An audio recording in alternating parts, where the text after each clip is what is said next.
Hello, hello to all of you out there in podcast land. This is your friendly neighborhood host, Stephanie, here, bringing you a bit of sad information. Ragtime was next in our lineup, but when I went to edit the file, by the way, it's 2 hours long, we had a lot to say. But anyway, when I went in to edit the file, sections of it had been corrupted by I don't know what, by a computer gremlin. By the ghost of Willie Conklin, the antagonist in Ragtime. But whatever the case, it means we are re-recording portions of that show, and instead we're bringing you our discussion of Kander and Ebb's The Visit today. Same in-depth discussion, Broadway news, and a fun little quiz, just, on a different show than was advertised. Now, without further ado, let's get to the real reason you're here, the Settling Scores theme song. Just kidding. We all know you're here for my quizzes. No, for real this time. Here's our episode on The Visit.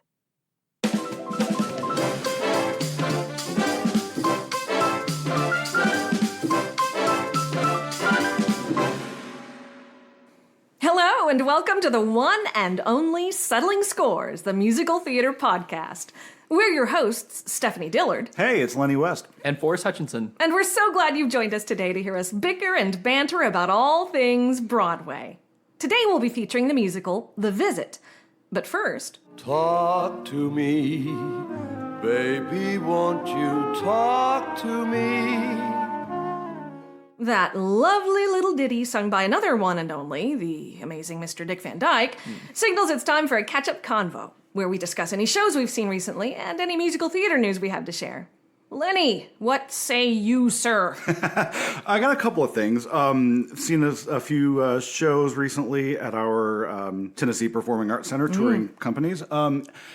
If anybody understands the girl from the North Country, please reach out to me. Not me. Don't look over here. I left at intermission. I just couldn't handle it. I didn't know what was going on. You and many others. I saw that a couple of weeks ago, a month ago. I was so excited about it because I'd heard the Broadway cast recording, and I thought it was gorgeous. Well, I love Dylan. I love Bob Dylan music. Of course. And then I saw the show, and I was just unsure, let's say. So please reach out if we have any information about what the heck was going on in that show. Yeah. And I recently saw Tina, the musical, Tina Turner the musical. We have thoughts about jukebox musicals in general, but I will say that was a pretty fantastic evening in the theater. Cool. And the gal playing Tina, I don't remember her name, and the girl playing little baby Tina, oh my gosh, I heard look she was out for her. Really She's phenomenally talented. Yeah. Yes. Jinx. And in addition, big news, one of us, namely me, is going to New York in about a week. So jealous. That's great. Seeing a bunch of shows. We here at our podcast like to think that we manifested Days of Wine and Roses going to Broadway. And so since it's there and since it's a limited run and I had like a weekend free, I decided I need to go see this right now. Absolutely. Also because we were talking about, Stephanie and I, on the Cheetah Rivera episode, seeing your living legends while you still can, getting to see Kelly O'Hara live will just kind of make my lifetime, I think. We're seeing Days of Wine and Roses, seeing, the other one we've talked about repeatedly, Sweeney Todd with awesome. Sutton and Aaron. We'll see. I gotta hear what you think. Yeah. I'm very curious to hear. Our friend Sarah gave it a good review, didn't she? She did, yes. She said, this is a hot take here. She said that Sutton Foster gave one of the best performances she has ever seen. Wow. So I'm going to That's interesting. The reviews from the internet are a little bit mixed. Are different, yes. Yeah. So I'll give you all the hot tea when I come back. Shout out Sarah. Okay. Yeah. Also going to see one of Forrest's current favorites, Kimberly Akimbo. And also going to go see an opera. Oh, wonderful. Which one? Turandot at the Met. Fun. Yeah. Very cool. Very exciting about that. So that's my catch up. Okay. What about you, Forrest? Let's see. My dad asked me if we were going to cover the Wicked trailer. I said, I guess if we have to. But, well, the thing is, it's not coming out till November, so it doesn't even bear thinking about. I haven't thought about it in the 6 or 7 years that it's been in production or been planning out. So we can talk about it. It was a thing. Super Bowl commercial. We saw the Wicked trailer. It looked fine. He's enthused. At best, it looked bizarre. Maybe. I'm unsure about it. I'm excited. I think it looks like fun. Yeah. Hey, I love the optimism, Stephanie. Thank you. Might as well. Hope for the best, plan for the worst. Isn't that the quote? Yes, So yes. true. Well, I've been listening to the How to Dance in Ohio recording, and they did announce their closing date a while back. So have they closed yet? I don't know if I feel like I would have seen if they had their closing dates, but they did announce their closing date. It's coming up, I think. And I enjoyed listening to cast recording. Pretty good. It reminds me a lot of Come From Away a little bit, kind of Dear Evan Hansen vibes, a very modern musical theater sound. Harmony, the musical, also closing. Sad to hear that. It seemed like a really great story. And I had friends, shout out to my friends, Christian and Aaron, who went to see it, and they loved it. They saw it twice when they went to Broadway. Oh, so did they really? Enjoyed it. Mm-hmm. Oh, so wow. they really enjoyed it. I'll have to give that cast recording a listen because it is out. Yep. But I think that's all my stuff. Oh, do we want it? Our Tennessee Performing Arts Center did announce their the new upcoming season. yeah. Yes. So it's like it's Clue, Yes. Kimberly Kimbo, Yep. Shucked, Yes. Mamma Mia. MJ the musical, Mamma Mia, right? There's another musical I did. Peter Pan. Peter Peter Pan. Pan, yeah. Is that all? Is there one more? I don't have it pulled up, but I don't have it either, sorry but, if we left Moulin Rouge. That's what it is. Yes. That's it. Yes. I'm really excited about Clue because that means we're getting an actual play. I know this is a musical theater podcast, but some of us really like plays. So Not terribly excited about that one. Oh, gosh.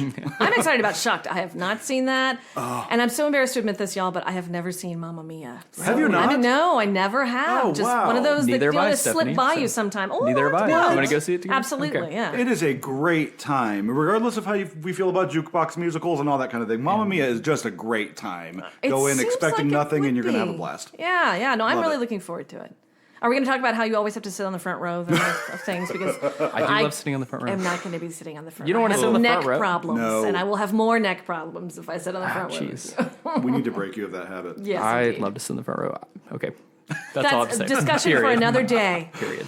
Well, I'm excited about the new musical Water for Elephants, which begins performances on Broadway here pretty soon. Coming up. Momentarily. Yeah, it's based on Sarah Gruen's novel. It tells the story of a man who runs away from his life, from his problems, only to find himself caught up in a traveling circus. And there was you may remember back in 2011, there was a film Yep.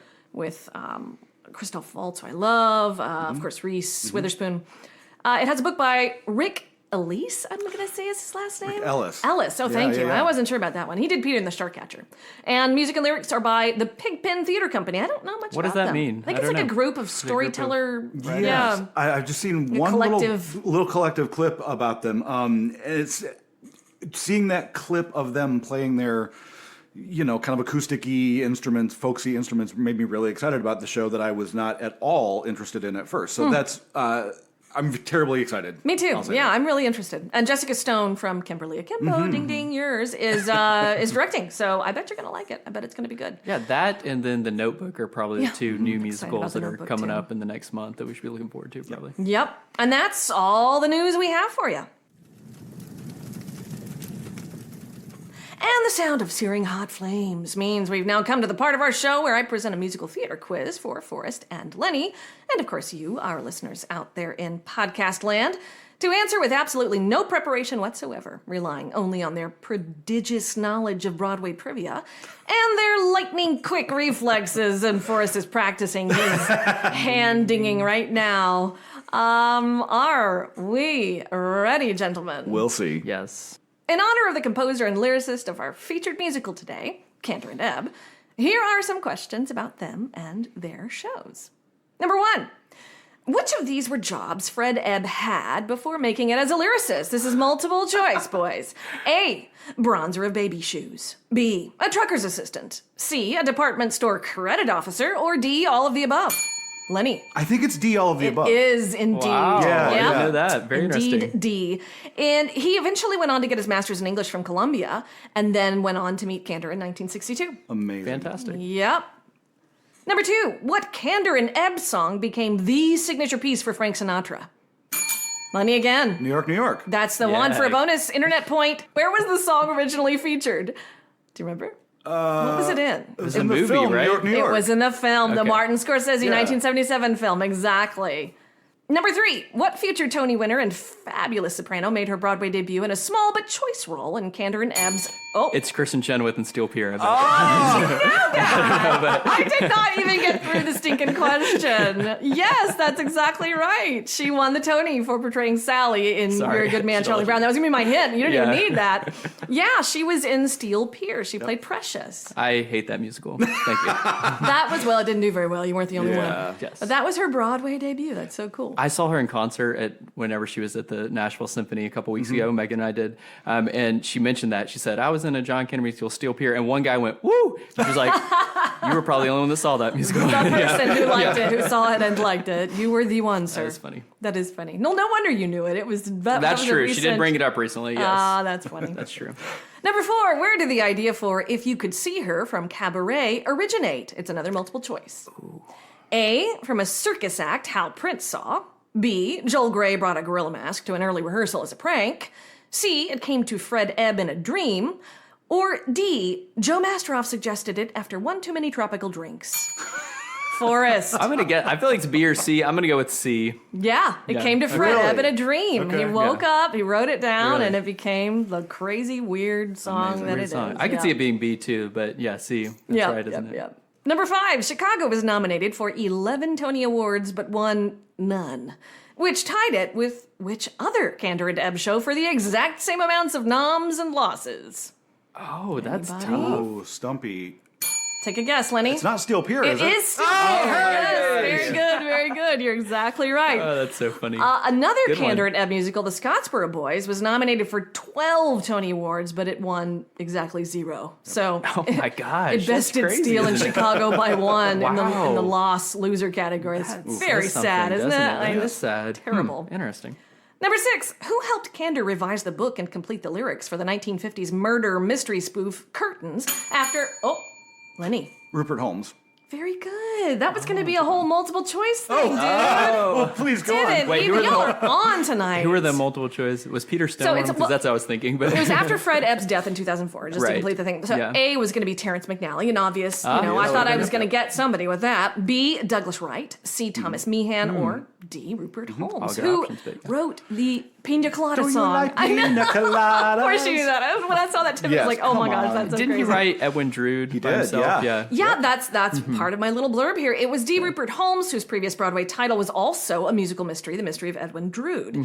And what I think is fascinating about Curtains, and you guys, I'm sure you guys know this, but the title, first of all, is really great. Curtains, a backstage murder mystery musical comedy. That's the official long title. I'd love to see the shirt for that.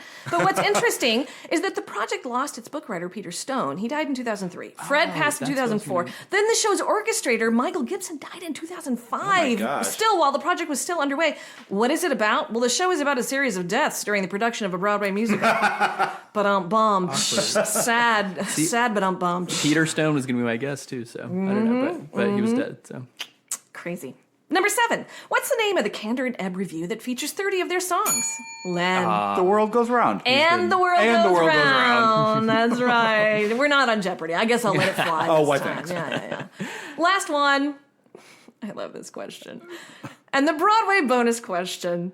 Spell the last name of Cheetah Rivera's character in The Visit. can I cheat and look? I don't know. This is deafening. Lenny. gosh. Z-A. We'll just say it first. Just say- Zachanassian. Yes? Zachanassian.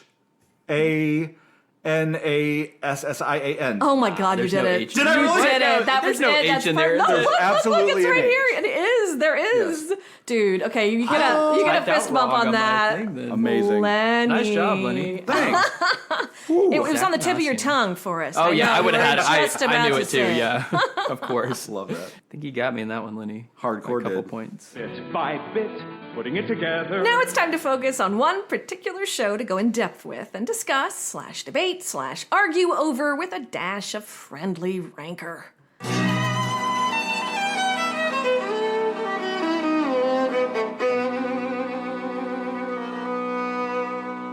And now that I'm among you, I notice that you're staring. Where did she get the jewels she's got and all that fur she's wearing? I've got a little secret that I'm more than pleased to tell. I'm married very often, and I widowed Very well.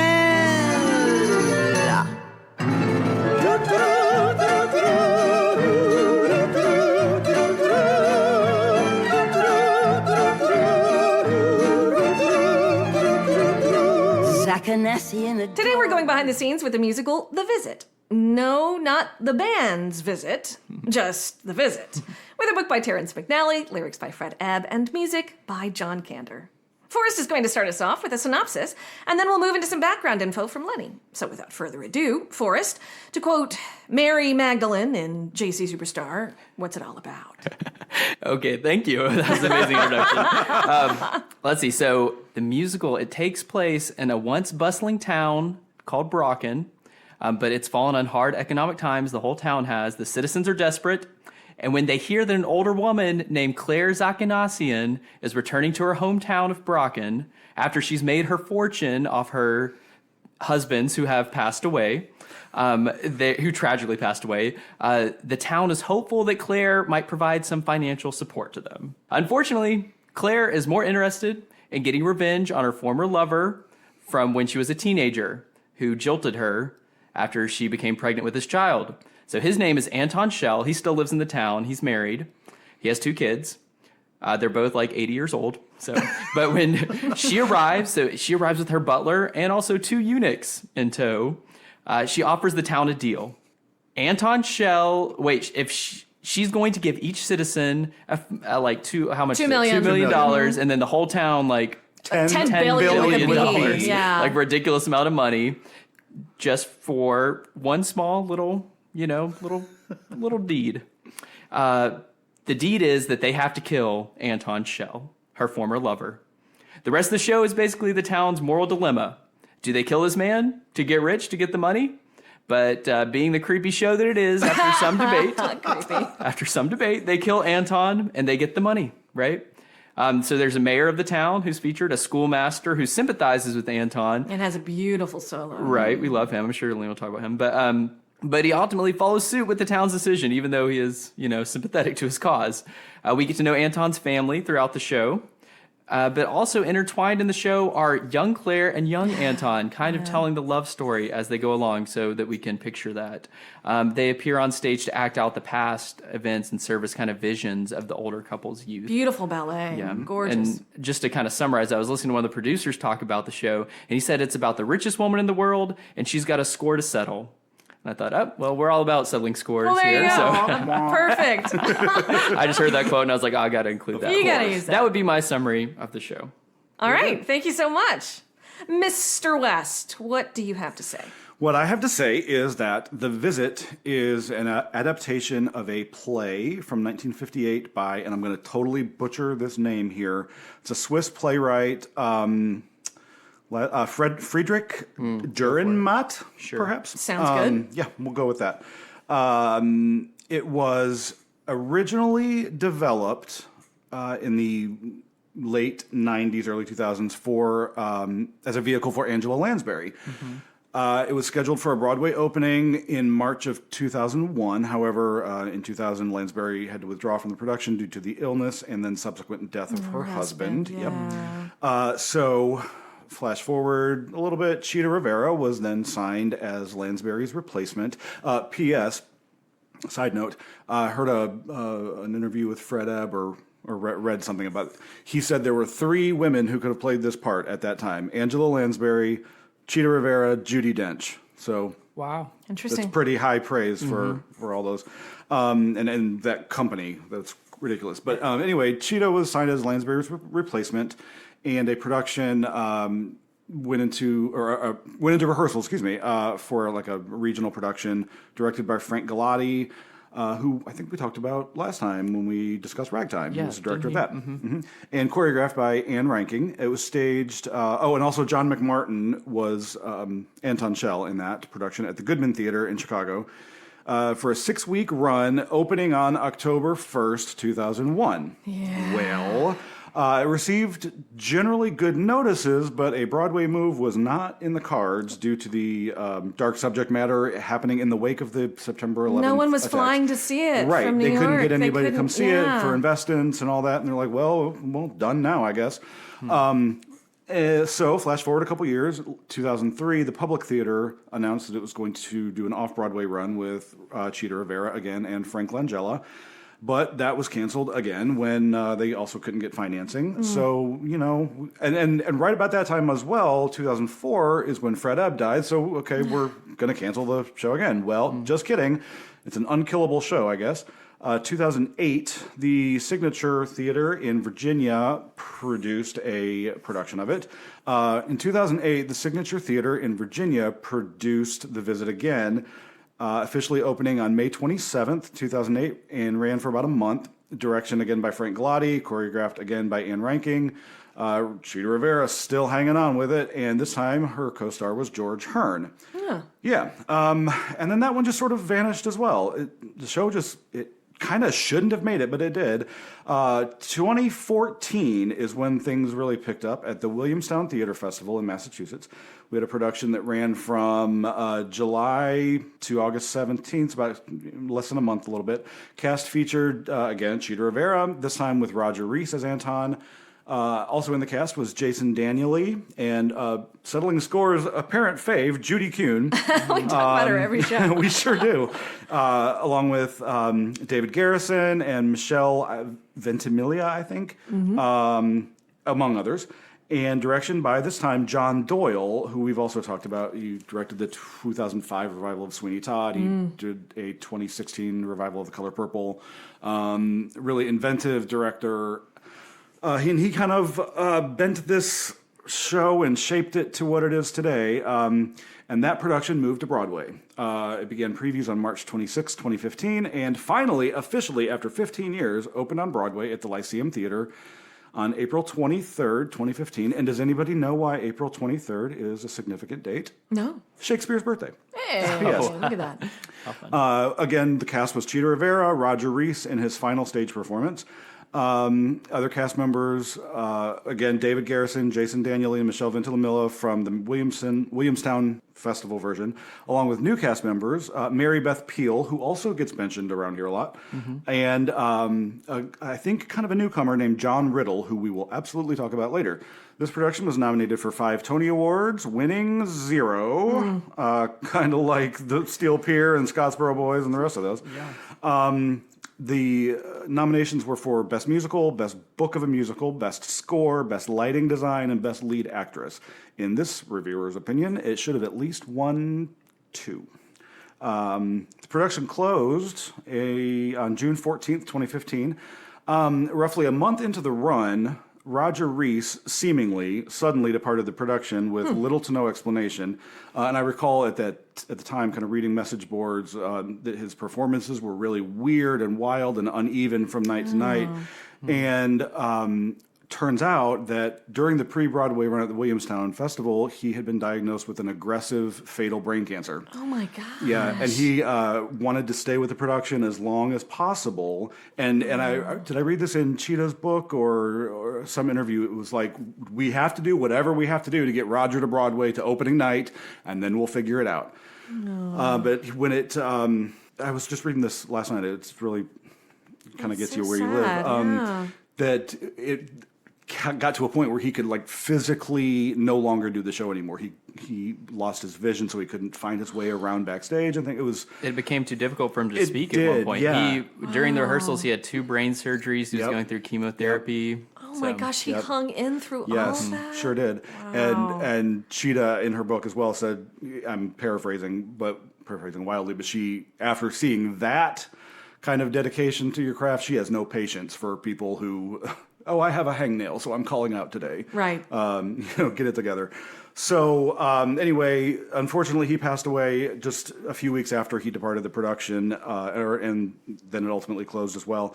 So all of this to say that the fact that this crazy, wild, weird little show with all of its crazy subject matter and these major, major setbacks and 15 years, the fact that it made it to Broadway at all is something of a minor miracle. Yeah, it really exactly. Is. And I read a review from critic Peter Marks of the Washington Post that he wrote of the 2008 production at, I think it was Signature. He said, it is an admirable, if not consistently embraceable musical, and that it comes across as something short of electrifying with the addition of song and dance. It makes at times for a jarring art house spectacle. And I kind of absolutely agree with everything he just said. But that's a lot of background. Yeah, it had a long road to Broadway through several productions before. And I love that Cheetah hung in there all those years. Yeah, that's true. That's really neat.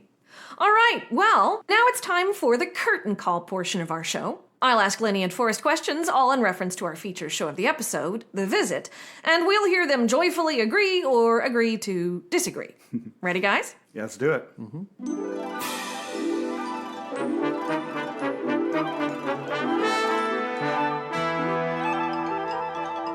First off, how did you all first encounter this show and get to know it? And Forrest, you want to go first? Sure.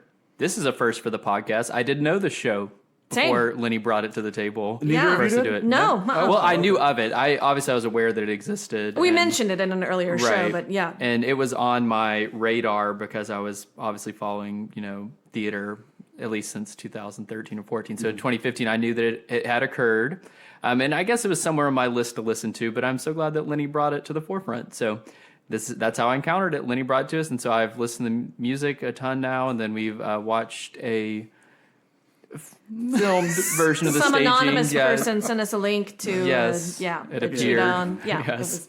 Where is it on your 300? I'm curious. Oh, let's see. I brought it 301. with me. It's okay. This is by far the lowest that is on that we've done so far, but not in a bad way. So out of 330, it's 159. All right. So not terrible. Yeah, it could be worse, right? Yeah. It could be worse. It might need to go down, honestly. I'll think about that throughout this conversation. Okay. And Lenny, what about you?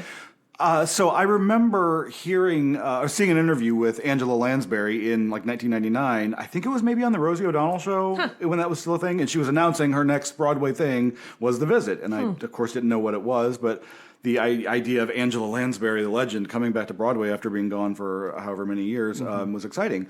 And then it fell off my radar because it didn't go into production and all that, but you would hear snippets over the years, The Visit's coming back, The Visit's coming back.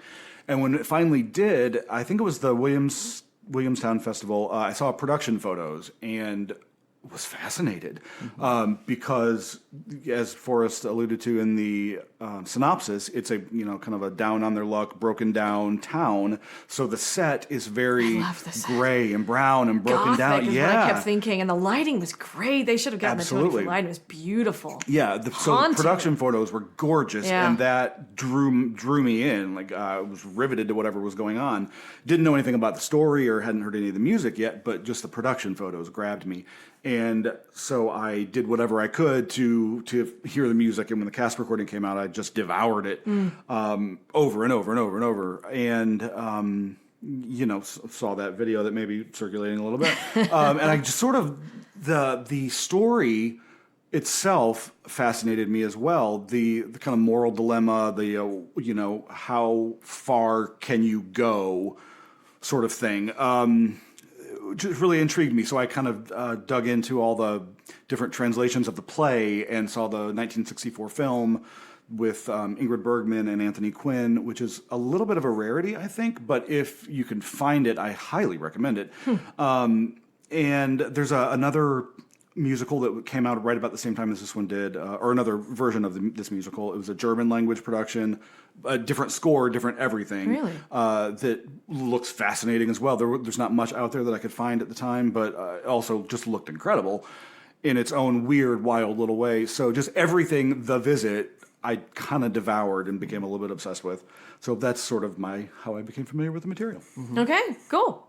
Well, how about ranking the musical from 1 to 10? I know you gave us your 300 ranking, but just from 1 to 10, Forrest, worst to best, for you personally, tell us what it is and why you chose that. I would probably give it a 5 out of 10. The score is hard to rank, I think, because it has one absolutely beautiful song that I love that we'll talk about later. That's the one. I went to sleep singing it and was singing it when I woke up. I love that song. Probably in the top 5 that Kander and Ebb wrote as far as beautiful songs. Yeah. There's one disturbingly upbeat song, that we can talk about. It's very interesting. And then the rest of the score is all very fine, but not worth noting, I would say. Yellow Shoes was just too long. Oh my word! didn't like I was it? begging for it to stop. Seriously? No, I like that song. Yellow. Oh, wow. Oh, it was killing me. They're at the front of the stage. They're trying to be a locomotive. I get it, but it just went on and on and on. Interesting. Even Chris from the next room was like, "Is that song ever gonna end?" I was like, "I'm sorry, baby. Let me fast forward." Oh, that's so sad. But I do have questions about the choreography for that song. We can talk about it. But I think that is a great song. But like I said, little else worth noting. The book starts out strong, starts out with a strong premise, right? And it does have some highlights throughout, but it definitely kind of dips near where an act, like a beginning of Act 2 would probably be if it was a 2-act show. It's a 1-act show. I don't know if we said that. Because I think the conceit of the show is quite simple, right? And because of the dark tone, I think it's almost inevitable what's going to happen, right? So we're kind of headed towards that inevitability, and we're getting some lulls that we'll talk about later on. I also despise all of these characters. Anton never seemed sorry. Yeah. Anton never seemed sorry. Did he ever express any regret? I don't think he did. Right. I kept waiting for some emotional complexity or nuance from him, and there was nothing. I think there are a few lines in there, but yeah, it is very glossed Just over. resigned. Well, I'll say we start out liking Anton, right? But then you realize what he's done. And you're like, oh, well, this guy's the worst, you know? Exactly. And then, his family is insufferable, like his wife and kids. I'm He like, deserves her, frankly. gosh. And then I don't like any of the characters, I'll be frank. I mean, all credit to Cheetah Rivera. She plays that character amazingly. Like a beast. It's She amazing. does. You can't take your eyes off of her. Nope. She's great with the one-liners. She's sardonic. So sharp, The yes. tone of her acting is perfect for the tone of this show. Yeah. I'd say. Even just that, you were talking about Angela Lansbury. I can't even imagine her playing this just because. Think of her as like Mrs. Potts, like warm and friendly. And True, and she does kind of have Also, a comedic. Mrs. Lovett, though. Oh, that's true. That's true. She'll cut you. But I feel like everything she does kind of has a comedic flair to it. She has that old,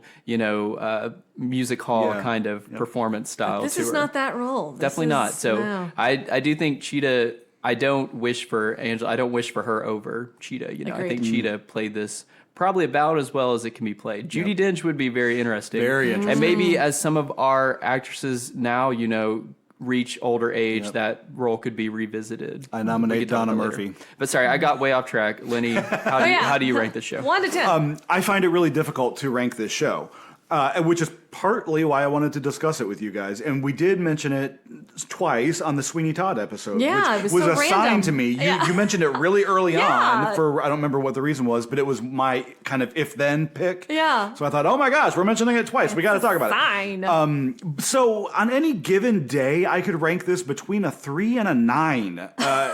It's so all over the place for me. I disagree with you, Forrest. I think the score is generally really excellent, with 1 or 2 misses in there. You, of course, being the standout, I think. And it's one that I can listen to all the way through with no skips. Mostly. And that's, we've sort of mentioned that. You mentioned that a lot as kind of a sign of a good score or a good recording. That's a good metric. And I think partially why I can do that is that there's a lot of dialogue included on this recording, which helps the storytelling of it, and it's not just a collection of songs. But I think overall the book is kind of, like you were saying, a little messy, a little incomplete, kind of a little too long, but a little not long enough. It's Why did they very turn it weird. into 1 act? Well, I don't know. I have not been able to find a real good conclusion on that, but I'm going to speculate kind of what he was saying as well, that once the premise is set up, you know where we're headed. It's just a matter of how we're going to get there. So I would imagine, based on my knowledge of the source material, there's a lot of repetition in there, and we just kind of just want to get there, is what I would suspect. I've not read, what the original book was, which is unfortunate. I would really like to find a copy of that script somewhere. Maybe in chopping it down, they got rid of something that would have helped. Maybe so. I don't know. I don't know. It's difficult, and I mean we'll get to that later on and what we would change and all that. But but maybe a 6 ? For now. For today. For today, yeah. Ask me tomorrow. It's something different. All That's right. what I got. Cool. Favorite and least favorite moment for us? What do you think? Let's see. I think I just love the way that they use the 2 young lovers in the show. I did too. I think that's something that the show gets right? When you're looking at an older person, sometimes it can be hard to be like, oh, your mind thinks of them as they are now. It can be hard to see them. Oh, they were a young person. They, traveled the world. They had lovers, they were kissing people, they were dancing, things like that. They were living life. I think it's difficult to picture that for us, so it was good to have that representation there. So having them there, it's good for the audience to visualize everything, and it makes it much more poignant. So my favorite moment, I think, would be during Love and Love Alone. I don't love that song. I'll be honest. I don't love. Yeah, really? Yeah, get upset. Oh, but wow. It's okay. No, I'm just surprised. I don't love it. I don't love the singing part. I love the music, and I love when Cheetah Rivera dances with their younger self. I think I was just going to say the same thing. She interacts with her younger self, and they have a dance, and it's just so sweet and tender. I love it. It shows some tenderness from Claire. Yeah, and so I disagree with some of the direction of the show, which is what we're going to talk about, but having the young lovers there kind of looking on, having the coffin there being moved around a lot. Yeah. But I think it culminates in my favorite moment being in that part in Love and Love Alone, kind of the 11 o'clock number, but having her dance with her younger self. And she looks so sorry for her younger self. She knows what pain she's headed for. Yes. So much emotion between the two characters. So that would be my favorite moment. What about you, Lenny? So I have 7. Oh my gosh. 75. Really quick ones, really specific ones. Okay. Because, it's about the staging, it's about the book, it's about the score, it's about the lyrics, all of it. So, from a staging perspective, I love Cheetah's entrance. Yeah. Claire's entrance. We've talked about she comes in from the haunting center stage of the back. Oh, we're about in this white, gorgeous evening gown, decked with jewels. And everybody else is so drab looking on stage. It's great. It is a gorgeous visual moment. It tells you everything you need to know about the entire situation and who's coming. We're about to fight. Okay, we're about to fight. Already? You're gonna be mad. We're about to fight. Okay, so good. Okay. From a book perspective, a line perspective, Claire has this line. It says, "I'll wait." The setup for that line is she proposes to the town, "I'll give you all this money if you kill Anton." And they say, "No, we could never. How dare you?" And she pauses and says, "I'll wait." It's amazing. It sends shivers up your spine. This is specific to the recording, I guess. The show is very, we've alluded to, very stylized, very heightened, very whatever. And that includes some of the line readings on the recording, specifically from what I think is the MVP, Mary Beth Peele as Anton's wife, Matilda. She's so arch and bitchy, and you hate her, but you love her because she's delicious. Just, I don't know, the way she goes through some of her dialogue. Can we listen to a few of her? Yeah, absolutely. A little collection of Mary Beth Peele here. Let's do it. I wonder if your wildcat knows her panther puts his teeth in a glass at night. Anything else, Doctor? Let me have some butter. I'm tired of margarine. Oh, and I'll take a bottle of brandy. I have some friends coming over. Including the shoes, that will be 53 marks and 4 pennies. Put it on my account. You don't have an account. Ottilie, you know your father won't let you have those. Everybody else is wearing them. Why shouldn't I? I need some Cuban cigars. And I'll take 6 yards of that good French silk. I'll take all your Russian vodka. How are you paying? Like everyone else. On credit. You too, Tild. Why shouldn't I look pretty, like everyone else? And your children, have you thought of them? Goodbye, Anton. Okay, wow. She just makes me delighted. I don't know. That was interesting. It also, in one of the production, it was Jane. How do you pronounce her name? Howdy Shell. Yeah, Howdy Shell was played her. I could also see that. That's really? very funny. Yeah. So played that role. That would be very funny to see that. But go ahead. Another one very specific to the recording. We've alluded to this one as well. The very beginning of the song "You." John Riddle playing young Anton, his voice. It's gorgeous. You remember? You know that meme or the little GIF where it's a black dog and he kind of cocks his head real hard and looks at you. When I first heard Lenny. that was me listening to John Riddle sing those opening songs. Such a pure tone. Beautiful. Don't know where he came from, how he got here. Where is he now? What is he doing? He has gone on to play. He originated the role of Hans in Frozen musical. I can totally hear that. Yeah. He played Raoul in the Phantom of the Opera for a while. Sure. After this, the way his voice hit my ear and the kind of emotional response you get from it reminded me of the first time I heard Gavin Creel, and just the way that it hit me. The voices are not really similar, but just that purity and that like old school quality of it, specifically with John Riddle, just reminded you of like John Rates and people like that from the way back that you don't hear anymore. Yeah. And I don't know if this was the right time, but at some point we need to hear him sing the opening of You. Yeah, let's do it right now. Why not? This is a good time. Here it is. Oh, Claire, if only we could be the way we were again. When we were young and unafraid. If only for an instant. You, everywhere you, in every dream I dream, there's a specter of you. It's been a long time since we ran barefoot through these woods. Years have gone by, it's true. Still my heart rushes to all my memories of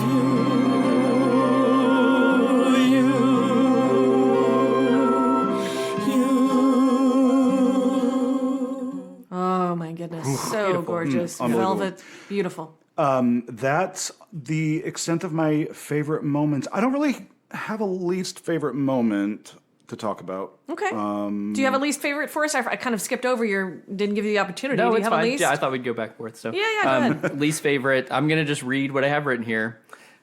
This was not prepared. Okay. Cheetah's star entrance is quite underwhelming. What? The woman is 80 years old and she's carrying your unfortunate show.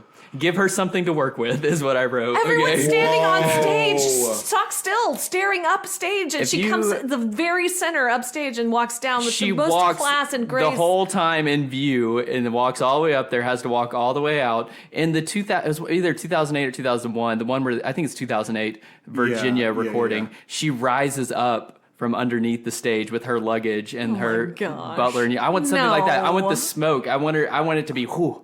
But they make her walk all the way out there in plain view with beautiful costume, by the way. And she is beautiful and graceful, and she gets her deserved applause, right? Oh, for minutes she gets applause. Yeah, which is right. But give me something, you know? Can I rebut that for a second? Please do. I'm sure that the coming up from the middle of the stage, I didn't see that clip, but I've heard about it. Forrest. I'm sure it was spectacular. Well, she's just sitting on the stage. You know, she's just sitting there on her luggage. It just rises up. That would go into more, and this I'm going to talk about this later, but that would go more into like the highly stylized, absurdist kind of parts of this where I don't know that this production goes so much. So I don't know that kind of an entrance would be appropriate in this production. But so the set is kind of like a train trestle, train bridge, something with like arches, that. With all arches. these arches along the back. And she's coming through these arches, so you like see little flashes of her. It's not in full view of the whatever.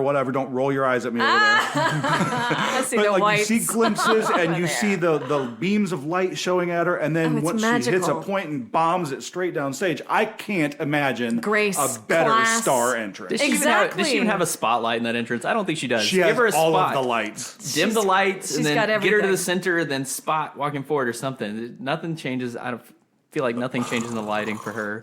They did her a disgrace. Class, with that grace, everything, elegance. It had it all. And then I just wanted to mention as another least favorite moment. I hate any time we spend with Anton's family. I hate that. They're so mean. Yeah, they're the worst. They're like, they have the one emotional moment where they go on the car ride as a family. Right. And he's like, I'm going to go off in the woods and relive my past. And she's like, we're going to go do some shopping. I'm going to go learn some French and go on shopping. credit with the money that we're going to kill you with. Right, exactly. See ya. And that's why I love his family. Well, I mean, do you want his family to be warm and cuddly? I want them to be something. I want them to be someone maybe I want to spend some time with. I'm just like, can't wait for them to I think that's missing the point. These Well, there's no horrible emotional people, okay? nuance in this story. There's like everybody Maybe. feels the same way the whole time. Nobody's sad or regretful. I mean, it's just like Except for maybe the schoolmaster, right? Jason. Except He's who got I that- also hate, by the way. You know, I know He has I hate that his whole character solo. too. if you just He's want to say sad that. at least. At least he At shows least he's some sad, at emotion. least. Y'all are stressing me out. I think I regret talking about this show with you. Yeah, because Continue. That was all Oh, my that least was favorite it. Okay, moments, no so- least favorite for you, Lenny? Not really. I think, my least favorite is a song, and we will talk about it later. Okay. That's all. Right. All right. And done. No. Favorite character. What do you think, Lenny? Who's your favorite? And if you feel like it, throw in your favorite actor that you think could portray the role.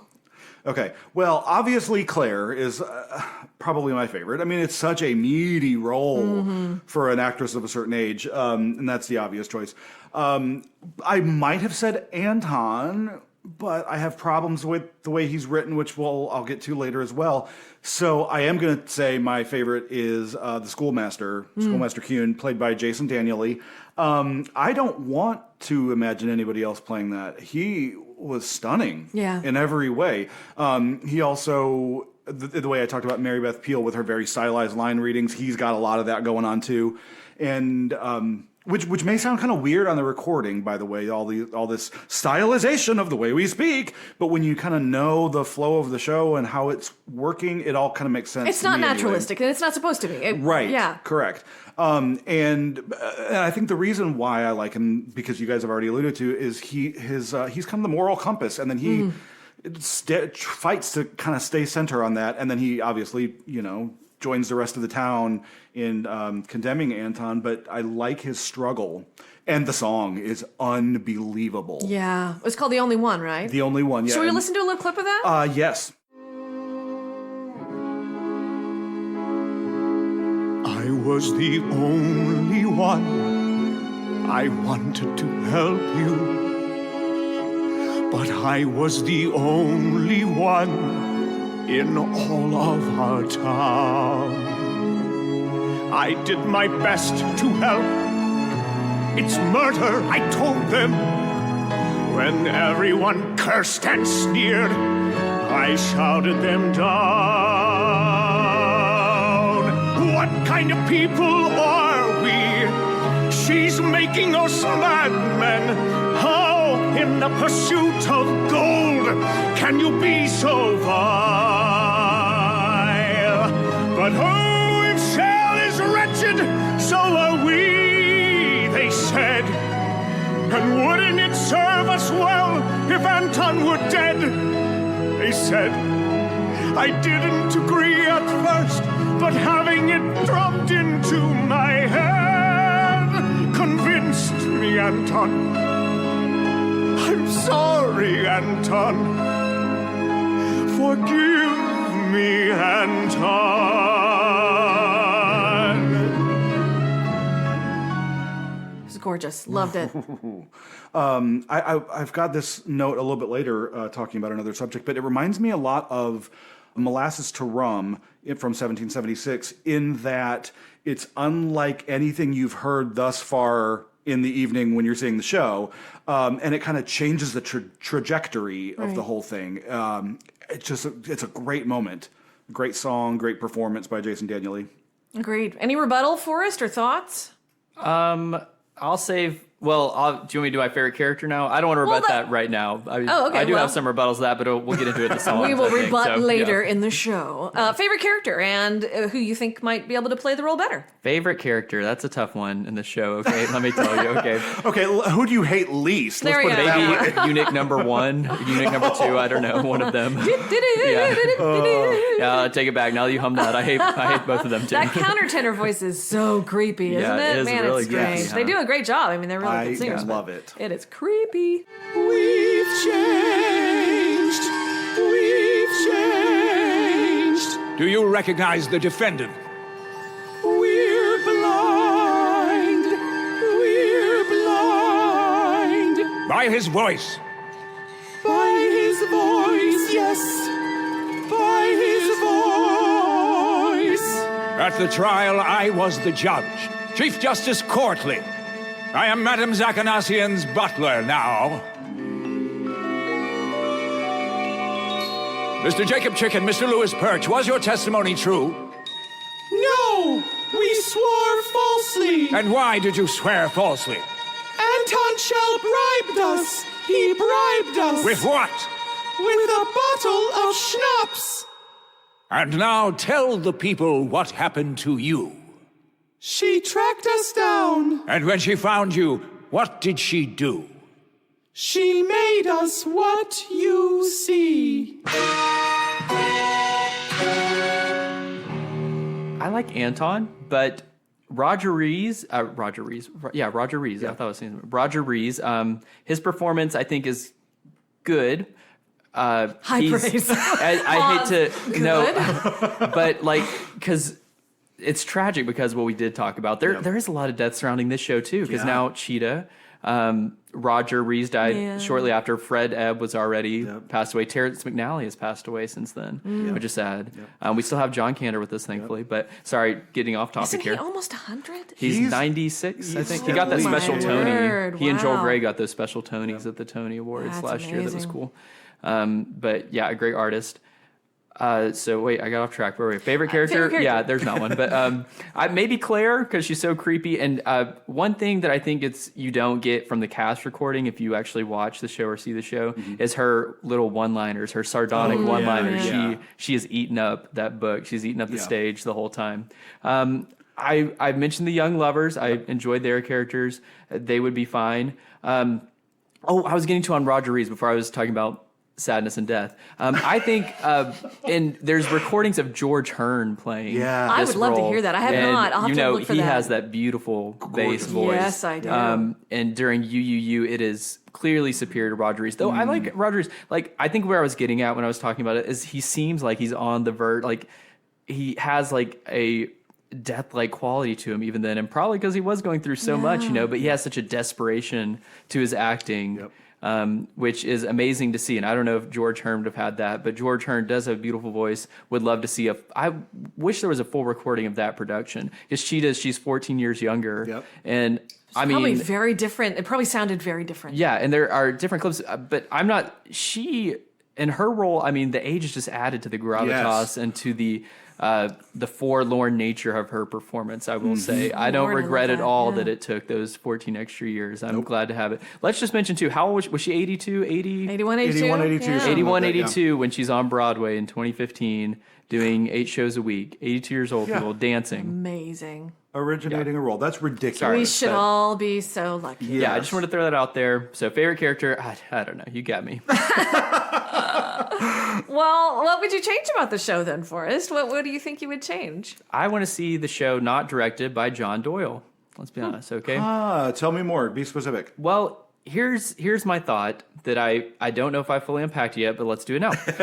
What if we only let John Doyle do revivals and we don't let him do original musicals anymore? Okay. Where has he had his most success? And taking shows that were kind of thought of one way, maybe a little overblown perhaps, and stripping them down. We've seen him do that with Company. We saw him do that with Sweeney Todd. We saw him do it with The Color Purple. Yeah. Exactly. So great examples. I don't know other originals. What other originals he's directed? I should have done my research, but I don't know. I probably had it, but so just a thought. And maybe it's not true. Maybe it's just happenstance that we're discussing his failures and his successes in that way.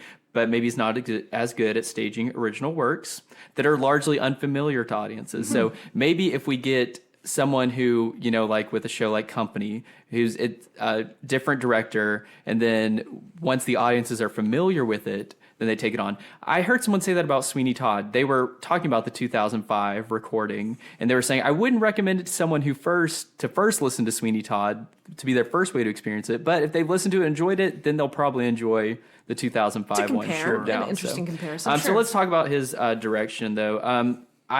You'd think they are ideally matched, right? Because he does have a very stripped down, unsettling nature. I think his direction highlights a lot of the unsettling parts of the show, of the material in there. It's very Tim Burton-y. Right. Yeah, but I think you're right, and I love the yellow in the show. I'm not going to lie. The tennis yellow is crazy. Yellow's my favorite color. I love it. Is it really? It is my favorite color. Yes, I like yellow. Maybe not that highlighter yellow, but I do love how the stage looks, and I love the cover art for the playbill, for the cast recording. But sometimes I think he takes away the allure of the show. Don't you think, by presenting it the way that he does? A lot of times the actors are facing the audience, right? When they're saying, so it's kind of like a recitative, kind of like a very like Brechtian, right? presentational. I wanted to avoid that word, I think, but I mean, maybe it is. Maybe that's the best way to describe it.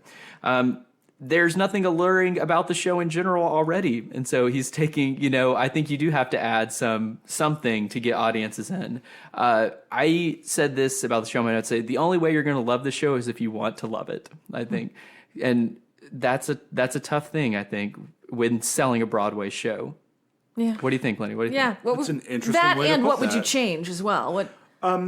Well, I don't know. Maybe I disagree with what you're saying. I understand the concept, and I maybe agree with the concept, but in specific, I guess maybe I did fall in love with it because I wanted to, because I was so fascinated by the production design. But I don't. I'm gonna have to ponder on that. Well, ask me again next time. Sure. And I think what I would change about the show is similar to what you're saying as well, kind of. I said a minute ago I'd really be interested to see the script, or maybe see or hear something of a previous production to see what it is that's missing now, or what they cut out to make it a one-act version. But I would love to see them. Would love to have seen them, I guess, lean in more to that absurdist, highly stylized version of what they're doing.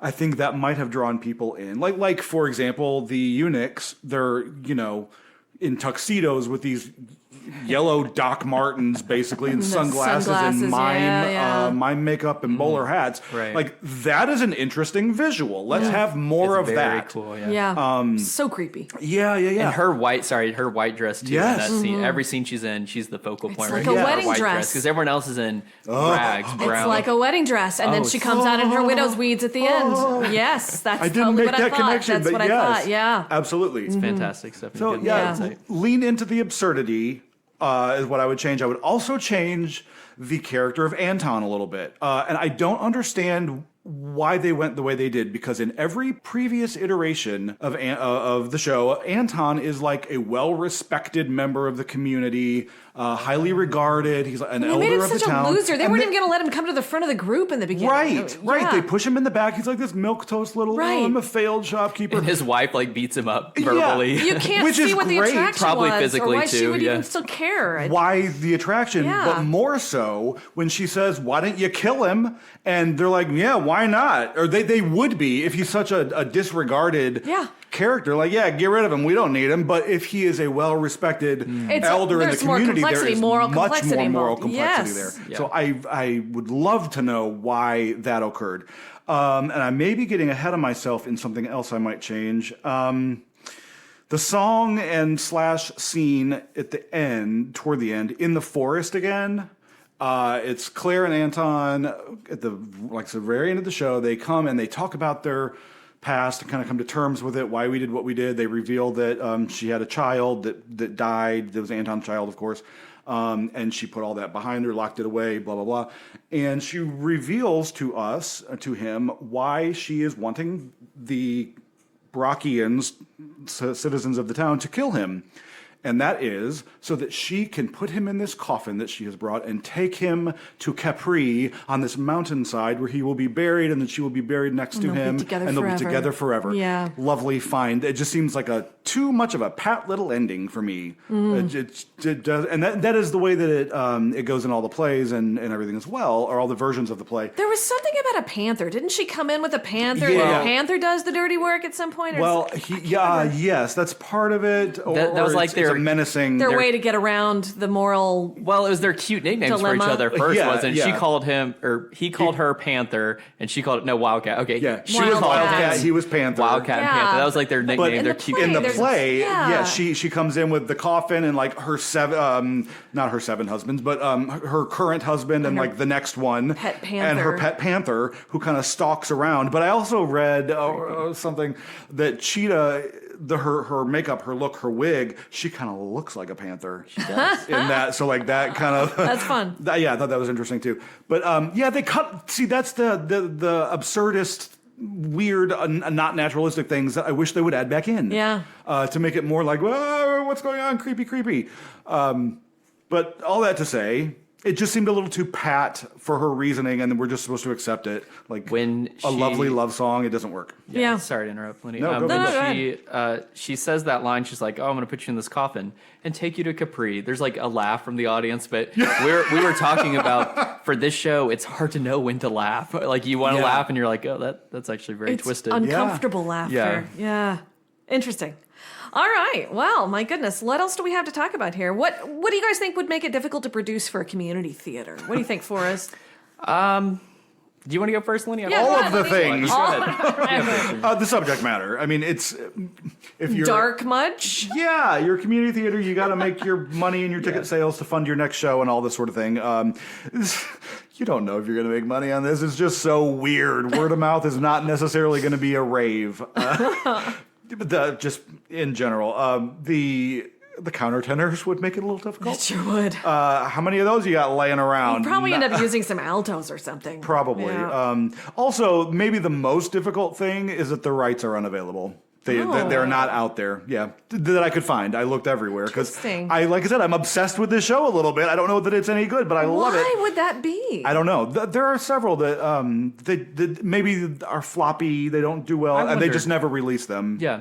I was thinking we're going to talk about flops later, but I was wondering about some of these flops. I'm like, could someone actually do these? But I guess The Visit you cannot. So it's you can't. I mean, it would be easy to produce in a casting sense, in a set sense, costumes. I mean, that all is really simple. Yeah. But the countertenors, we got to have a couple of those. Subject matter is so dark and no rights.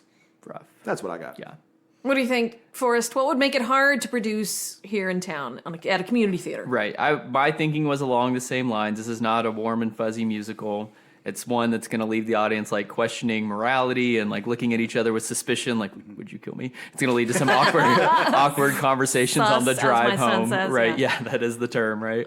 I think it'd be a good show for colleges to put on. Didn't Belmont University put this one on, or am I wrong? Or did they do something else? I saw we saw Dolly or something. I think they we had saw like they had a picture of it in the lobby. I said, look. Yeah. I wonder if it was probably the play. Maybe. I bet. Maybe so.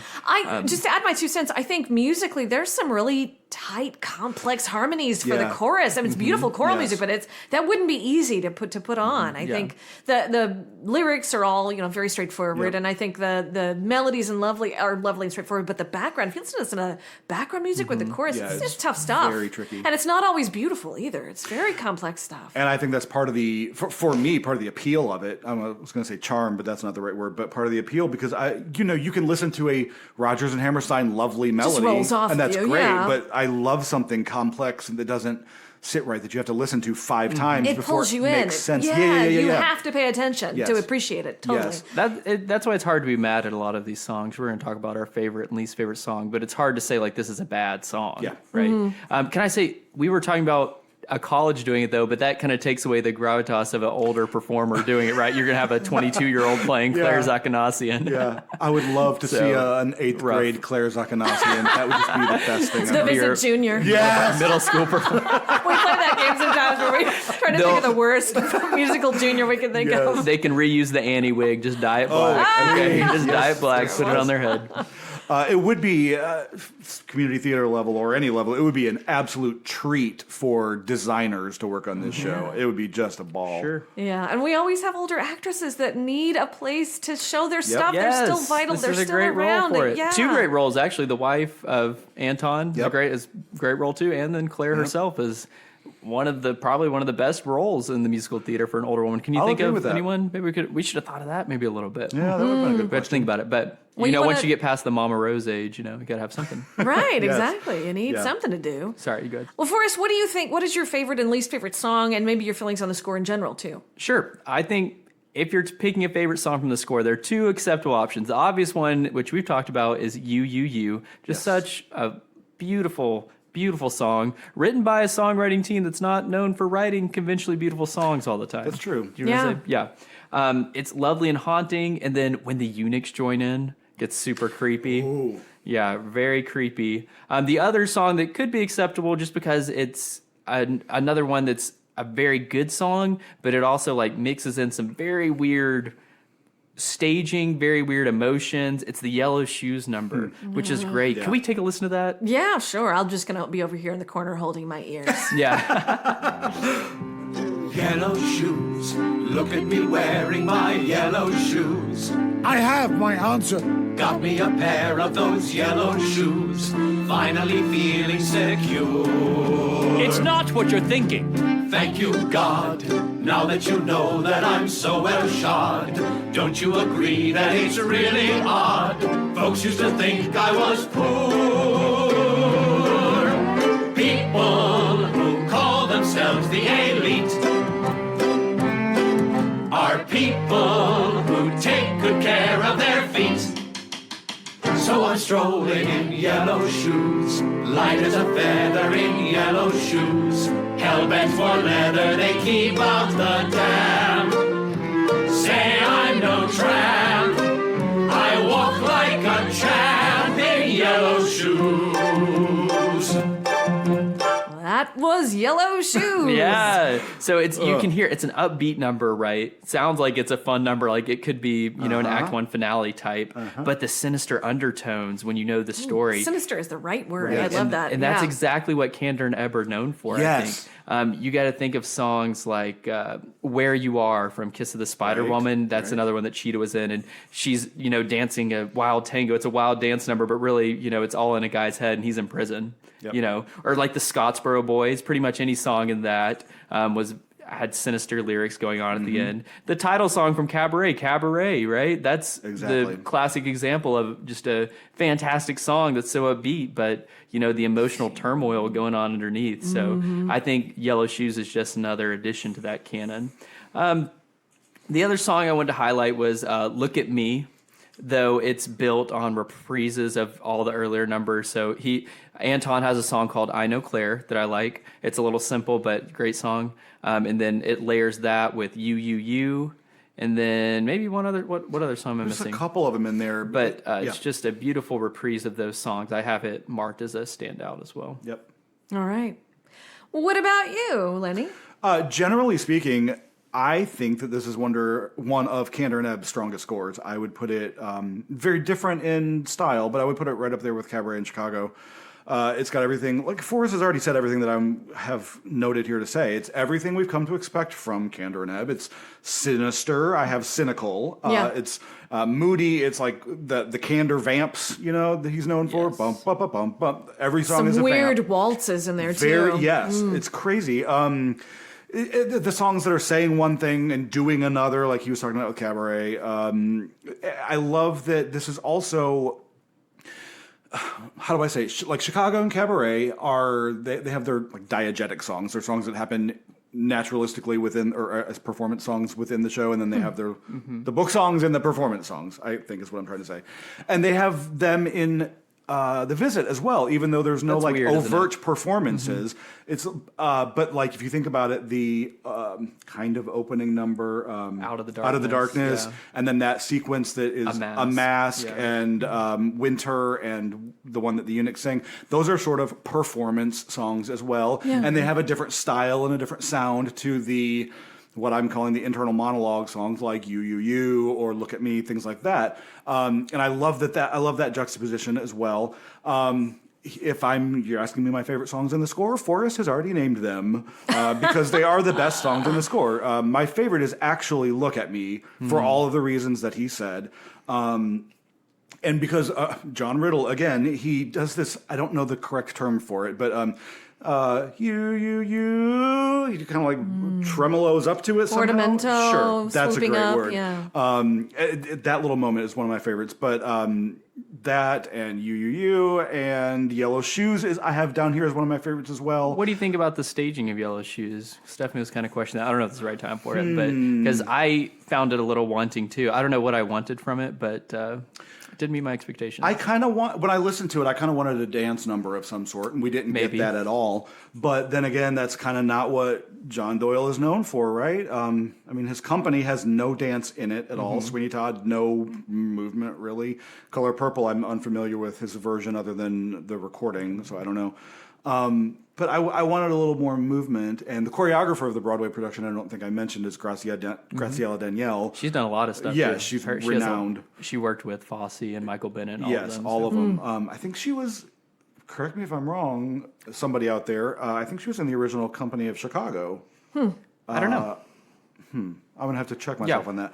But anyway, I would have liked something more. But I did like the frightening kind of when they're screaming yellow shoes, and they rush the front of the stage, and the yellow lights coming up under their chins.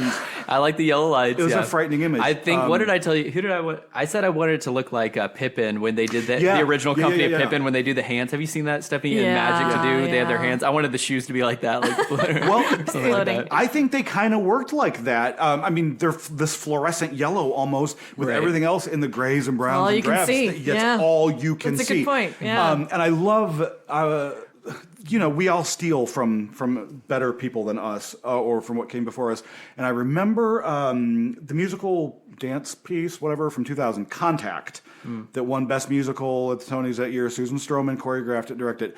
And they showed it on PBS, and there was an interview with her. All this to say, there's a sequence about this girl in a yellow dress. And she said the girl in the yellow dress kind of represents caution, like stay away, watch out. And that is exactly what is happening with the design, I feel, of the yellow shoes and the yellow pieces in this as well. It's totally cautionary tale, this whole thing. And I love that. But I think I'm totally off track from my favorite song on this Sorry, board. can I stop you and throw you more off track one more time? Please. Can you tell everyone listening why the yellow shoes are important, like what they have to do with the story? We haven't really told them. Oh, we sure haven't. Why yellow is important to the story. You can tell them, Lenny.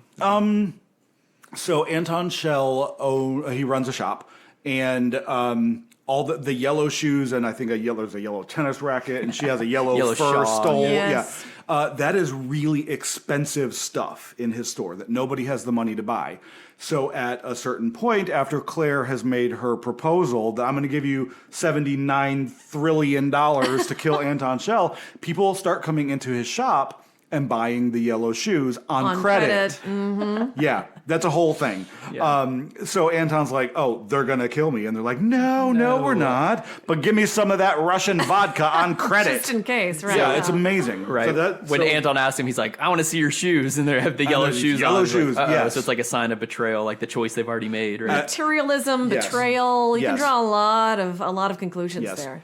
I love it. Yeah. Any other final thoughts, or do you still want to talk, favorite songs in the score? I think we've talked all about my favorite ones. The only one that I don't love, I said this was a listen all the way through most of the time, except the song "I Would Never Leave You." Oh, this is not the sideshow "I Would Never Leave You," which is lovely, and we want to keep that. But this one. Is that where her servants are like kissing her feet? It was very awkward, and it gets kind of like freaky, like hyped up. It's very strange. They're begging almost. Weird. She's like, after this, I'll let you go, and they're like, no, we don't want you to let us go. In their weird falsetto. And you should tell a little bit of the backstory about who are those guys? She tortured them. She plucked them from obscurity. Please, somebody chime in. Go. Right. So when Claire, all her husbands have died. Right, all 12 of them. All 12 of them, but these three, the butler and the two eunuchs, are from her past with Anton. Kind of, the butler is the judge, right, who presided over the trial when they were trying to decide was Anton guilty of impregnating her and then leaving her, right, and leaving her, and so his guilty conscience, or Claire has somehow, tricked him, trapped him into being a butler mentally. And now he's her butler. Gaslit him. I don't know what happened there, like a partial lobotomy maybe. But the two guys is even creepier. Tell about the two guys. And then the two eunuchs are two men that Anton bribed to say they also had relations with Claire, so that with a bottle of schnapps. With a bottle of schnapps. They say, oh, they're so creepy. So that there was no way to know who the father was. They were trying to kind of... They were like slut-shaming her. Yeah. They lied in court. And she was... He was the only man that she had been with, but they were trying to throw confusion in by saying, oh, no, she's a whore. She's been with all these different people. Exactly. And so she found them all those years later. And she made them what they are, is what they say. Is the way they put it. Later on, they sing, if we had the balls, dear. And blinded them. They walk around with canes the whole time. Yes, they're blind. But they don't want to leave her. Yes. Yeah, that's so strange. Pretty weird. We should also say, I don't think we mentioned this, when Claire was young and living in this town, they were like poor. Her family, they were like not part of the upper class society, so she was easy to shun and kick out of the town and shame her in all of the ways. So they treated her terribly all the way around. The entire town did. Yeah. So she ends up buying all the natural rights, all the oil, and they don't know it. And she keeps, hangs on to it for years. That's something else I was moving down to later as I'm well. jumping the gun. Sorry. Yeah. No. Thank you for reminding me. She part of the town's economic depression is like all of the factories, all the economic whatever I'm trying to say has moved out. Right. Yeah. They were famous. Everybody is deserting. Yeah. This Famous used to be like And they don't know why. Center of Cuckoo art and clocks, culture. right? Yeah, cuckoo clocks. And everybody is just deserting them. All the businesses are going away. And it's because Claire has come in and little by little bought up the entire town and refuses to let it be developed again. Yep. Which actually is one of my favorite lyrics.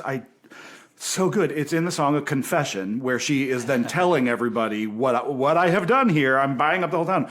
She says, I own the foundry and Dittitoff Square, Bachman's and that church over there. It's so minuscule and unimportant to her, she can't even begin to think of the name of it. Yeah. The minutia of it. Oh, that thing. I got that too. Because she just owns everything. And I just love that lyric. And her reading of it. It's fantastic.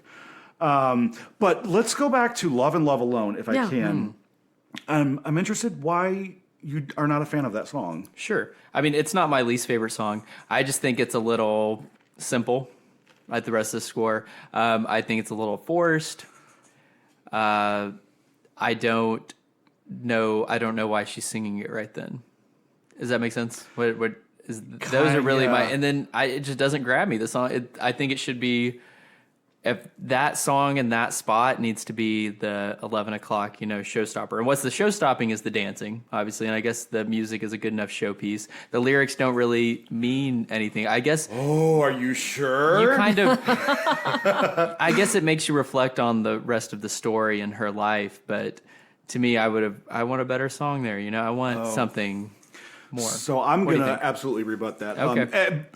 And I will say that for 14 years or however long it's been 10 years since that show, I thought that Love and Love Alone was just a lovely song. And nothing is going to give you more happiness than love and love alone. And then looking at this for this podcast, I got to actually paying attention to those lyrics. Dark. That is some cynical stuff. Dark and twisty, yep. Can I take a minute and read these? Please, yes. This is like quintessential Kander and Ebb realness here.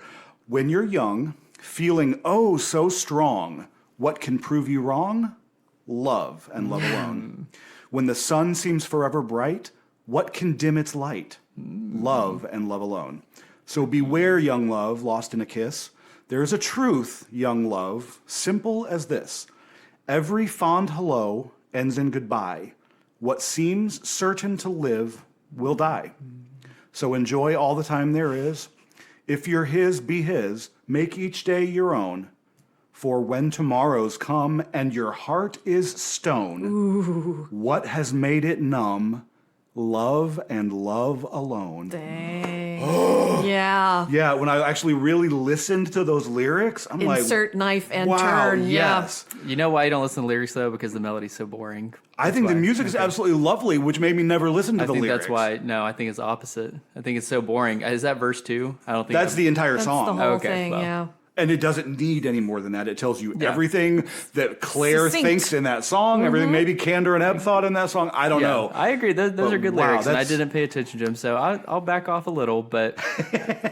No, you don't have to. I just thought it just hit me in a very different way now than it has before. Thinking of, Kander and Ebb and their canon and how their songs are always doing more than one thing. Sure. There are layers, and it's very cynical when you dig. It's incredibly cynical. Yeah. All right, any final thoughts from you guys? Let me do my least favorite song, so I don't know if I said it or not. I think I already said this, but half the score is just, it's good, but it's not something you'd put on and listen to usually. It's not something you shuffle through, right? But we haven't talked about the song "I Walk Away." That's an early one. That's Claire's first solo where she talks about. That reminded me so much of To Keep My Love Alive. I would have on my notes. Yes, that's exactly what that's so. I promise we did not plan that. That's true. Yeah, we did not. Exactly. It's definitely derivative of that for sure. Totally. Which it's interesting. They have a good twist on it, and I don't think it's a derivative in a bad way. I think it's as a building on, as a very interesting for this character. Lenny. You weren't familiar with that song, I was totally right? unfamiliar with that song. Yeah, Oh, so I've done that that for auditions. It's a great Have you really? comic number. Yeah, Yes. it's fantastic. So funny, isn't it? Yeah. And I think it's superior to I Walk Away. I don't know. Lenny seemed to think. I don't know. It's a lot more clever. Maybe it's because I heard it first. I think it's more depends on succinct when you say as that. well. That's true. I mean, it's really a list song, isn't it? That's an excuse for a list song. It's a comic list To Keep song, My Love yeah. Alive is used as a comedy song.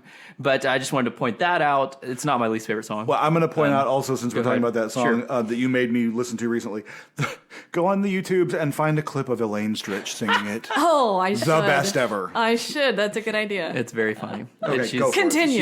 She's perfect, because it's already 7-8 verses, and she's going to take 5 minutes with every one. So There is no better interpreter of lyrics than Stritch. it's true. And then you all mentioned The Only One, that song Yes. that Jason sings. What's the character's name? Just the schoolmaster? Schoolmaster Kuhn. Just the schoolmaster. I don't love that song, okay? Why?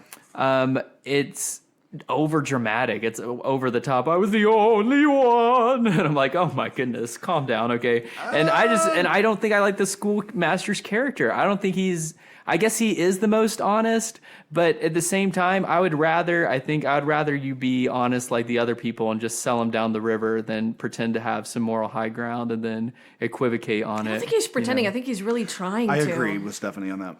You think he's trying to? Then why wouldn't you just have the moral high ground? Why'd he give in? Let me People are complicated. back that up. Maybe he thinks he's trying to. Maybe he's not really. He just kind of thinks he is. And there's that extra layer like Kander and Abdu. I give him a little credit, I guess. Maybe. I don't know. It's well performed. I'll say that. It But like is. I said, Jason, he obviously has a beautiful voice, right? And this is number one. We've talked about this heightened, stylized, whatever maybe situation. that's what it is. So that works for me in that regard. And also think about it. If I was the deciding vote of whether my friend lived or died, I might have a little angst about it. Right. Yeah. And it gives a shading of gray in this really black and white show. I was thrilled that somebody was showing some depth. That's true. And I think it also comes in my least favorite section of this show when Anton is in his attic, kind of hiding from the world, and he has the uncomfortable conversations with his family, and then he has that song with the schoolmat. That's just my least favorite part of the show too. I'm like, okay, let's move on. I agree with that. That's part of the. Even though it's so short, it got so kind of repetitive in that that's maybe why. Maybe I just the only one is one of my favorites because it needed something there. Yeah. And then you said "I Will Never Leave You." I also mentioned that as a creepy song. I don't know. But now I'm thinking maybe I kind of love it. Just it's creepy, No, you don't. But maybe I also hate it. I don't know. It's a weird song. So. They performed that. Kind of a medley of Love and Love Alone and I Will Never Leave You on the Tonys that year. Love and Love Alone was gorgeous and all the things that it should have been. And then out of the darkness, they performed that number, and that number did them no favors. Yes, with the ticket buying public, right? With no context for what this creepy thing is. Bad choice. Yeah. I had never seen that Tony Ward performance. I haven't until either. I look that up. I saw it once we were researching. I was looking up YouTube videos, and I was like, I wonder if there is a Tony Ward performance. Yep. And it just happened to be open in the month of the Tony Awards. Yeah. So I'll have to check it out. Then they should have done You or something. Did we say how many performances it ran on Broadway? It was only like 64, right? 4 or something. It was not a little much. more It than ran that. for about 2 months. Yeah, I think 64 is what I remember. That sounds about right. Okay, guys, I think, was that your final thought on the matter, Forrest? And Lenny, was that your, anything you want to add? Yeah, I have... What a rhetorical question from me. Of course you have something to add, and we love you for it. Come on. No, what our listening audience isn't here was we're like, oh, we're ready to wrap this up, right? And then now you ask it, and it's like, oh, well, like, I've got no, like 5 not more really. things. Go ahead. Tell us, please. So I have one shout out for somebody who we will never would have never mentioned, but shout out to Donna McKechnie, who had the easiest gig on Broadway. She was Cheetah Rivera's standby for The Visit, wow. and never went on. Was never going to have gone on unless, I don't know. Maybe I was gonna say Cheetah had a broken leg, but Cheetah would have dragged that wooden leg across the stage. We talked about She had a during cane the anyway, closing so. performance. I think she had laryngitis, and she went Yeah, on through. Cheetah she went Rivera, on. laryngitis, Still went on. 80 years old. Yeah. Still went on. Amazing. I would have loved to have heard Donna McKechnie sing some of the songs. You're right. Great talent in her own right. If you want to talk about the score, Cheetah's voice sounds fine throughout. It's you can tell it's an older voice. It's an performer older instrument, yeah. doing the best that Yeah. they can with Yep. what they have now. And we've heard her formally sound, amazing and just high strung. But it does get a little grating a couple times. There's Yes. one point in you, and then one point in the Forest. Yes. Is what it sounds like. So I will There's just a wide point that out. vibrato going Yeah, it's like, on. But you she's can drive the Mack 80 truck too, through, but y'all. So you've got to give some I'll give her props. I'll give her a pass. Yes. but Okay. just wanna put- I'll shout out as well. There, we've talked about Lansbury was the person originally supposed to have done this. There is a recording out there of her doing "Love and Love Alone." Oh. Yeah, on YouTube. Go look it up. It's very different from Cheetah's. The song is the same, but the interpretation's a little different. But it's lovely. And I'm researching, kind of working on this, and what keeps coming back to me. People are like, "Oh, what's your next episode going to be?" I'm like, "Well, it's The Visit." What's The Visit? And I feel like, do you remember that character on Saturday Night Live, Stefan? Yeah. I feel like Stefan with this. Well, if you're looking for a musical with two castrated eunuchs and a woman with a wooden leg seeking revenge and a cast of actors wearing yellow shoes, then I've got the show for you. You gotta laugh like this if you're doing that. Right, with your hands in your Yeah, mouth. so it's just bizarre and weird, and I just feel like Stefan. But I will say this. This is my final thought. As flawed as this show is, and as many iterations as it's gone through, and maybe it's going developed for the worse, perhaps, whatever. I think you know what I'm saying. Yeah. I would rather see this 1,000 times rather than the Music Man. Cher Show and Tina and yeah. MJ and Mamma Mia and Summer and all of those jukebox, Easy listening. VH1 behind the music type Yeah. shows. Straight ahead, Give simple. me something yeah. that's flawed and interesting any day of the week. Got some meat. Yep. I completely agree. Well, to close out this time we've spent with our feature musical, it's time for our If Then recommendations, where Forrest and Lenny give the recommendations for follow-up listening. And you wonder what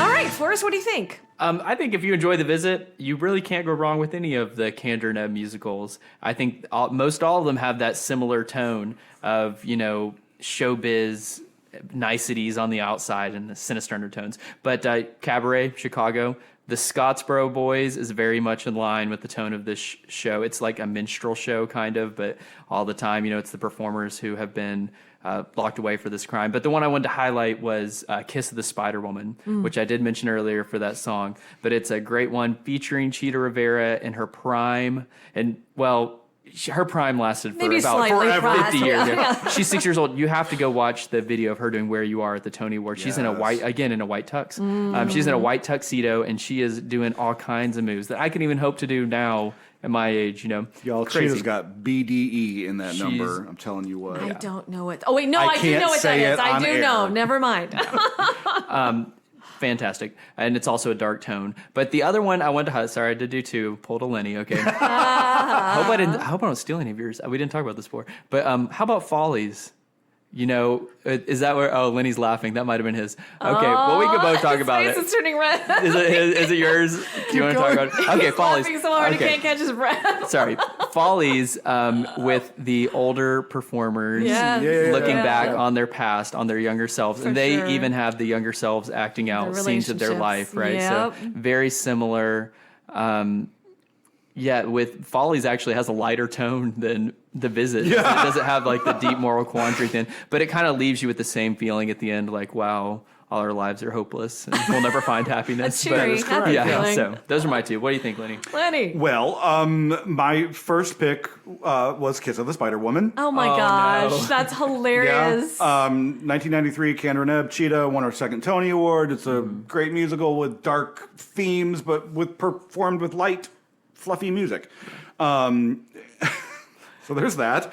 And then, Forrest, when you introduced your first If Then, you said you can't go wrong with any of the Kander and Ebb. I'm going to change that slightly for my second pick and say you can't go wrong with all of the Kander and Ebb, because my second one to recommend is, we already mentioned it, The World Goes Round. Yes. And The World Goes Round. Sure. It's a review from, I believe, 1991. It's kind of Kander and Ebb's greatest hits. 30 songs they squeeze into that show, yeah. It's not a book show at all. It's just a review, song to song to song. But I only kind of discovered it recently. I knew it was a thing, but I only listened to it recently.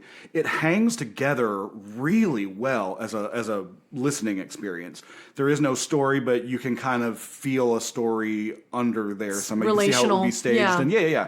And so I highly recommend And the World Goes Round. That's interesting because I tend to avoid reviews like that just because the reason I like theater is for the story and because the songs relate to a character. So there's a lot of Sondheim shows like that. We did Song by Side by Sondheim. Yeah, Song by Side by Sondheim, Marry Me a Little. Is that Oh, there are tons of them. Yeah, that's another one. But I tend to avoid those. So maybe that's one. I'm looking at the song list. It's got some good songs. Yeah, and it there are songs from Kander and Ebb shows that you probably will never see revived that are absolutely worth hearing. That should be in the like The Happy Time. The Happy I love Time. The Happy Time. That's a great show. A Quiet Thing from Flora the Red Menace. You're never going to see that show. Woman of the Year. Right. It's got all of the good songs, and it kind of reminded me. I sort of overlook Kander and Ebb, I guess, in a way, because it's Chicago and Cabaret, and we've seen those 12,000 times each. But when you hear like all of their stuff, all of their greatest hits, kind of in one, hour and a half listening experience, you're like, damn, these guys were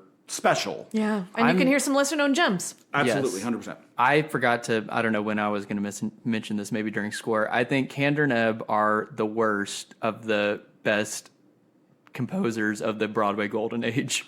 The worst of the best. Okay. That sounds like another episode there. We need to talk about that. it. Okay. They did. I don't. Well, you have both given me some delightful musical homework. So thank you for those recommendations. Awesome.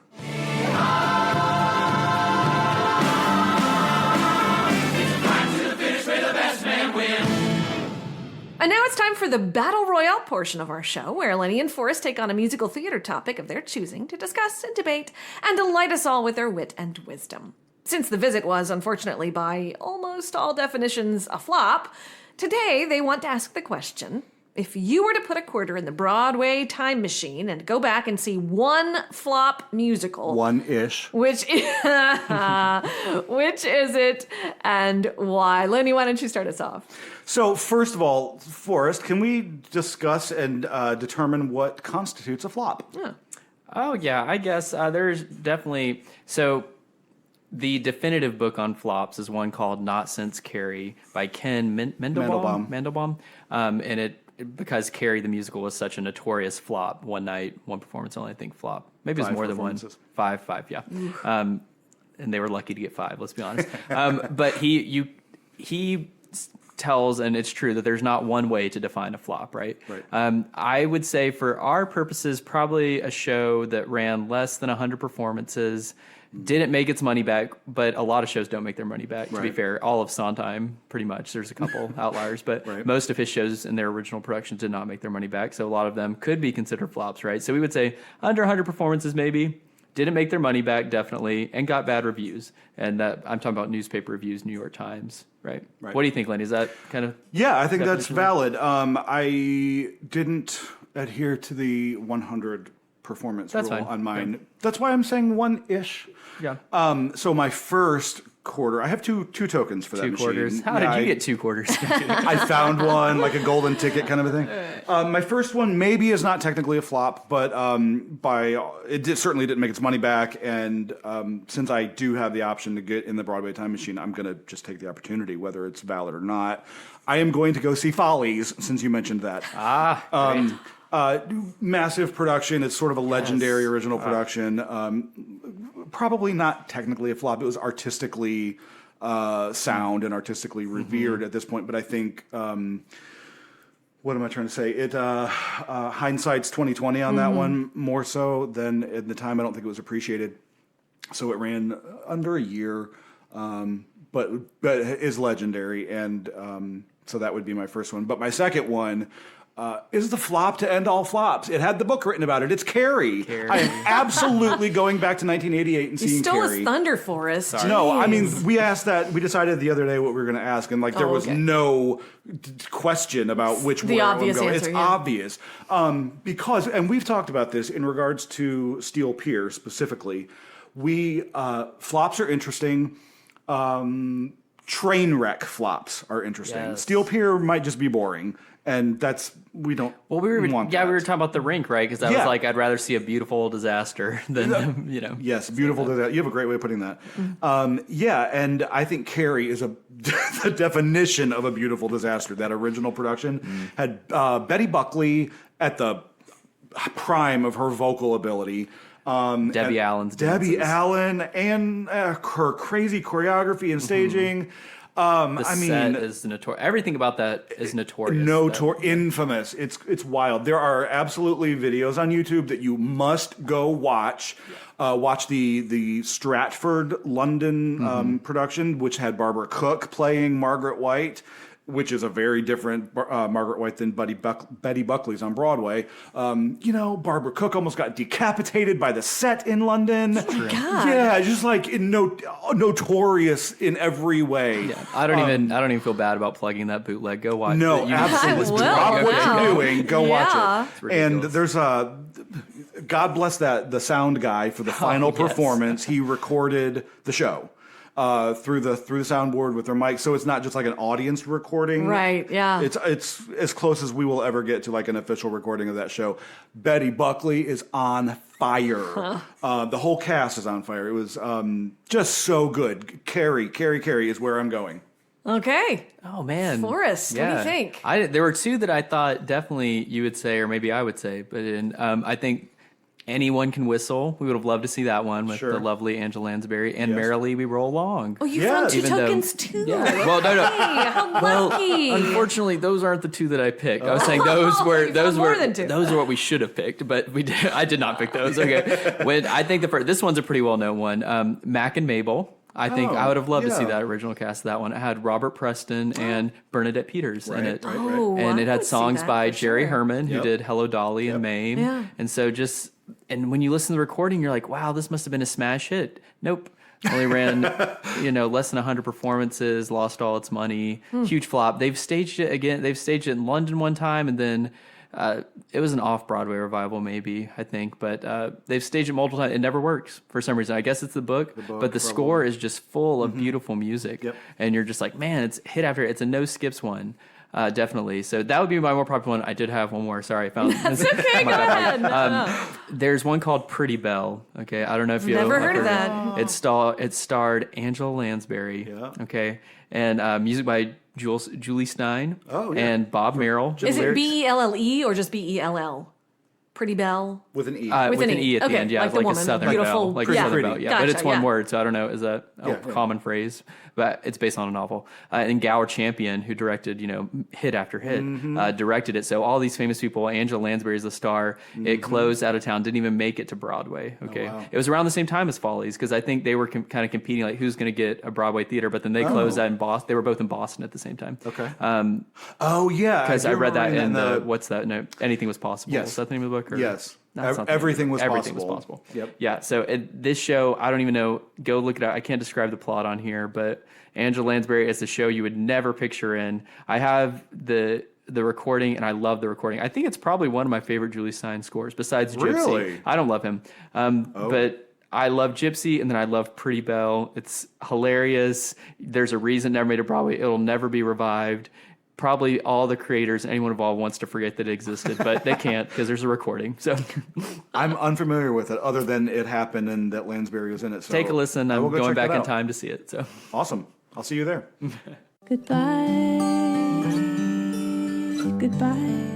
And now, sadly, our time with you, dear listener, has drawn to a close. Be sure to tune into our next episode where we'll be reviewing The Music Man. Or as Lenny calls it, The Music Man, with book, music, and lyrics by Meredith Wilson. Ooh. Deliver me. Yeah. Thank you so much for listening to this episode of Settling Scores, the musical theater podcast. If you enjoyed it, please like, rate, review, and most importantly, tell your friends about it. And we were so delighted to find out recently about our fan base in the UK. So a special shout out to them before we close. Huzzah!